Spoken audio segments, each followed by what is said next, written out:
The five-star restaurant gleamed with crystal and candlelight. Megan Foster stood outside, staring through the windows at people in designer clothes and expensive jewelry. She looked down at herself. Thrift store dress with a visible stain on the sleeve, worn flats, hair pulled back in a simple ponytail. She didn't belong here. Her best friend Lisa had set up this blind date with her cousin, insisting Megan needed to get back out there after her divorce. What Lisa hadn't mentioned was that the restaurant would be this fancy, or that her cousin was apparently wealthy enough to afford it. Megan had come straight from her second job, cleaning office buildings, and hadn't had time to go home and change.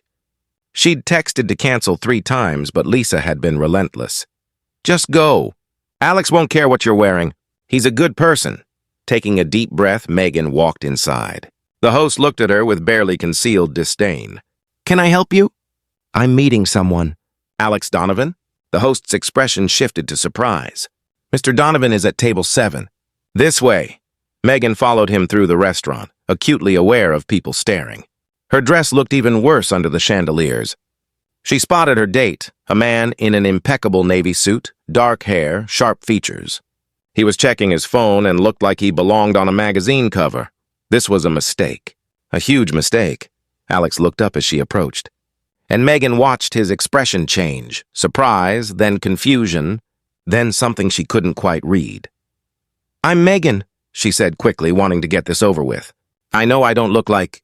I came from work and I didn't have time to change, and I understand if you want to leave." "Lisa probably didn't tell you that I'm not, that I work 2 jobs and I can't afford places like this and—" "Sit down," Alex interrupted gently. "Please." Megan sat, feeling every eye in the restaurant on her stained dress. "I'm Alex, and before you apologize again, let me say something." He leaned forward. "You're the first woman who's shown up to meet me looking like a real person instead of someone trying to impress me." "I'm not trying to impress you," Megan admitted. "I'm trying not to die of embarrassment," Alex smiled, genuinely smiled. "What do you do?" "You mentioned 2 jobs." "I'm a teaching assistant during the day, special education. At night, I clean offices. And on weekends, I freelance as a graphic designer." She gestured at her dress, hence the beggar look. "I came straight from scrubbing floors. You work 3 jobs?" "I have a son, Toby. He's 7. His father left us with debt and no child support. I do what I have to do." She met Alex's eyes defiantly, expecting judgment. Instead, she saw respect. "That's incredibly admirable," Alex said quietly. "Raising a child alone while working 3 jobs. You must be exhausted." "All the time," Megan admitted. "But Toby's worth it. He's the best thing in my life. Tell me about him." And somehow, in that expensive restaurant in her stained dress, Megan found herself relaxing. Alex asked real questions about Toby's interests, her work with special needs kids, her graphic design. He seemed genuinely interested, not making small talk, but actually listening. "Can I confess something?" Alex said after their food arrived. "Lisa warned me you'd probably show up in work clothes. She said you'd try to cancel because you felt out of place. She made me promise not to care. Did she mention I'd look like I wandered in off the street?" "She said you'd look like someone with real priorities." "She was right." Alex paused. "I'm CEO of Donovan Technologies. I've been on probably 50 first dates in the past 2 years. Every woman showed up in designer clothes, perfectly styled, trying to impress me. It was exhausting. You showed up in clothes with actual dirt on them because you were working to support your son. That's not embarrassing. That's real.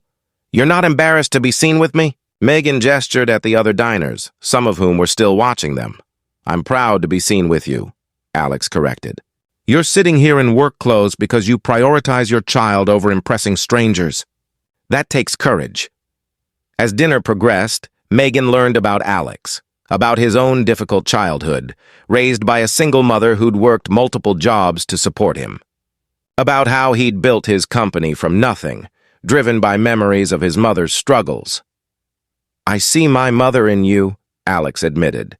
That determination, that refusal to give up. She wore secondhand clothes and worked herself to exhaustion so I could have opportunities. "You're doing the same for your son." "Your mother sounds amazing." "She was. She died 5 years ago. But she taught me that real wealth isn't money, it's character. That the people working the hardest often have the least, and that's a broken system I'm trying to fix. They talked for 3 hours. When the check came, Alex paid without letting Megan see the total, sensing it would make her uncomfortable. "Can I see you again?" Alex asked as they left the restaurant. "Maybe somewhere less formal? Where you don't have to worry about what you're wearing." "You really want to see me again? After this disaster?" "This wasn't a disaster. This was the first honest date I've had in years." He took her hand. "You showed up as yourself, no pretense, no performance. That's exactly who I want to get to know." Over the following months, Alex became part of Megan and Toby's lives. He helped with homework, attended Toby's school events, showed up at Megan's jobs to bring her dinner when she was working late. "Why are you doing this?" Megan asked one evening. "You could date anyone. Someone without all my complications." "Your complications are what make you real," Alex said. "You juggle 3 jobs and single parenthood, and you still show up with kindness and integrity. That's not a complication. That's strength. I showed up to our first date looking like a beggar. You showed up to our first date looking like someone who works 3 jobs to support her child. The other diners saw your clothes and judged you. I saw your character and fell in love.